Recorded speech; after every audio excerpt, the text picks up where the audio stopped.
നമസ്കാരം, മലയാളി വാർത്തയിലേക്ക് സ്വാഗതം. ഇസ്രയേൽ ഇറാൻ സംഘർഷം തുറന്ന പോരിലേക്ക് നീങ്ങുന്ന സൂചനകളാണ് നിലവിൽ പുറത്തുവരുന്നത്.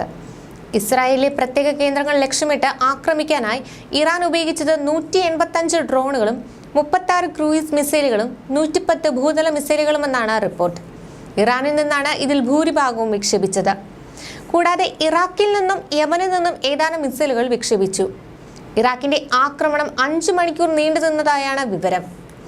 പല മിസൈലുകളും അമേരിക്കയും ഇസ്രയേലും ചേർന്ന് നിർവീര്യമാക്കിയതായി അധികൃതർ അറിയിച്ചു. എന്നാൽ നിരവധി മിസൈലുകൾ ഇസ്രയേലിൽ പതിക്കുന്നതിന്റെ വീഡിയോകൾ വ്യാപകമായി പ്രചരിക്കുന്നുണ്ട്. ലെബനാനിൽ നിന്ന് ഹിസ്ബുള്ളയും ഇസ്രയേലിലേക്കും മിസൈലുകൾ അയച്ചു.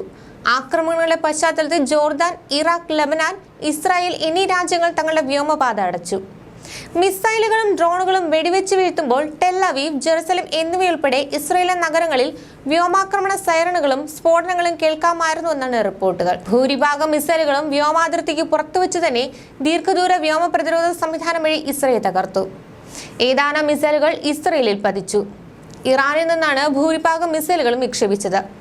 കൂടാതെ ഇറാഖിൽ നിന്നും യമനിൽ നിന്നും മിസൈൽ ആക്രമണം നടന്നതായും റിപ്പോർട്ടുകളുണ്ട്.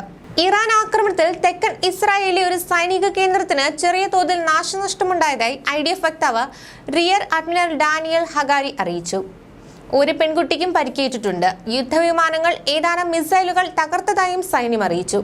ഇസ്രായേൽ പ്രതിരോധ മന്ത്രി യോവ് ഗാലന്റ് US പ്രതിരോധ സെക്രട്ടറി ലോയിഡ് ഓസ്റ്റിനെ ഫോണിൽ വിളിച്ച് സംസാരിച്ചിരുന്നു. ഇറാൻ ആക്രമണത്തിനെതിരായ ഇസ്രായേലിന്റെ പ്രതിരോധ നടപടികളെക്കുറിച്ച് ഗാലന്റ് വിശദീകരിച്ചു. ഇസ്രായേലിനൊപ്പം നിൽക്കുന്നതിൽ നന്ദി അറിയിക്കുകയും ചെയ്തു. ഇസ്രായേലും ഇറാനും സംഘർഷത്തിൽ നിന്ന് വിട്ടുനിൽക്കണമെന്ന് UN സെക്രട്ടറി ജനറൽ ആന്റണിയോ ഗുട്ടറൻസ് അഭ്യർത്ഥിച്ചു. സൈനിക ആക്രമണങ്ങളിൽ തങ്ങളുടെ താൽപര്യങ്ങൾ സംരക്ഷിക്കാൻ കൂടുതൽ പ്രതിരോധ നടപടികൾ സ്വീകരിക്കാൻ മടിക്കില്ലെന്ന് ഇറാൻ വിദേശകാര്യ മന്ത്രാലയം പ്രസ്താവനയിൽ പറഞ്ഞു. ഇസ്രയേൽ ഫലസ്തീൻ ഏറ്റുമുട്ടൽ തുടരുന്ന പശ്ചാത്തലത്തിലാണ് പശ്ചിമേഷ്യയിലെ യുദ്ധഭീതി വർദ്ധിപ്പിച്ചുകൊണ്ടുള്ള ഇറാഖിന്റെ നീക്കം. ഏതു സാഹചര്യവും നേരിടാൻ തയ്യാറാണെന്ന് ഇസ്രയേൽ പ്രധാനമന്ത്രി ബെഞ്ചമിൻ നെതന്യാഹു വ്യക്തമാക്കി. പുതിയ സംഭവ വികാസങ്ങളുടെ പശ്ചാത്തലത്തിൽ ഇസ്രായേലിന്റെ സുരക്ഷ പിന്തുണ നൽകാൻ തങ്ങൾ പ്രതിജ്ഞാബദ്ധരാണെന്ന് അമേരിക്ക വീണ്ടും വ്യക്തമാക്കി. ഐക്യരാഷ്ട്രസഭയുടെ സുരക്ഷാ കൗൺസിൽ അടിയന്തര യോഗം ചേർന്ന് ഇറാന്റെ ആക്രമണത്തെ അപലപിക്കണമെന്ന് ഇസ്രായേൽ ആവശ്യപ്പെട്ടു.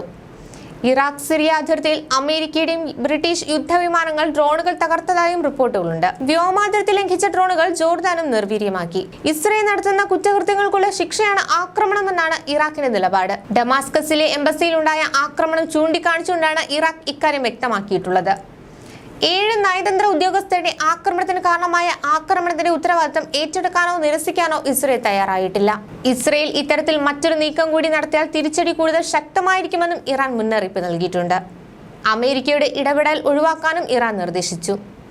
രാജ്യം ഇറാന്റെ നേരിട്ടുള്ള ആക്രമണത്തിന് തയ്യാറാകുകയാണെന്നും ഏത് സാഹചര്യം നേരിടാൻ സജ്ജമാണെന്നും നെതന്യാഹു അറിയിച്ചു.